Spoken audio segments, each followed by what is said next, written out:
നമ്മുടെ നാട്ടിൽ നിന്ന് മറ്റൊരു നാട്ടിലേക്ക് പോകുമ്പോഴാണ് കേട്ടോ നമ്മുടെ നാടിൻ്റെ ആ ഒരു രുചിയും ആ ഒരു ഫീലിങ്സും ഒക്കെ നമുക്ക് മിസ് ചെയ്യുന്നത്. അപ്പോൾ കുറേ ദിവസങ്ങളായിട്ട് എനിക്കും എൻ്റെ നാടും വീടും അച്ഛയും അമ്മയും അമ്മ ഉണ്ടാക്കുന്ന കറികളും ഒക്കെ ഒരുപാട് അങ്ങ് മിസ് ചെയ്യായിരുന്നു കേട്ടോ. ഈ കണ്ണുള്ളപ്പോൾ കണ്ണിൻ്റെ വില അറിയില്ല എന്ന് പറയില്ലേ, നാട്ടിൽ നിൽക്കുമ്പം ചക്കയും മാങ്ങയും ഒന്നും അല്ല നമുക്ക്.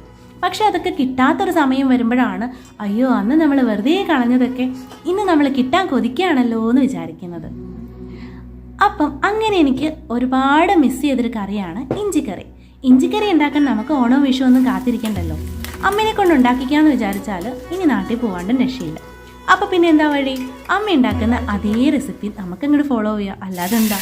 അപ്പം അങ്ങനെ ഞാൻ ഉണ്ടാക്കിയത് അടിപൊളി ഒരു ഇഞ്ചിക്കറിയായിരുന്നു കേട്ടോ. എനിക്ക് ഭയങ്കര ഇഷ്ടമുള്ളൊരു കറിയാണ്. അപ്പോൾ ഇതിൻ്റെ ലിങ്ക് ഞാൻ ഡിസ്ക്രിപ്ഷനിൽ കൊടുക്കുന്നുണ്ട്, എല്ലാവരും ഒന്ന് കയറി കാണണം കേട്ടോ. അപ്പോൾ ഇത്രയേ ഉള്ളൂ. Tata bye, see U.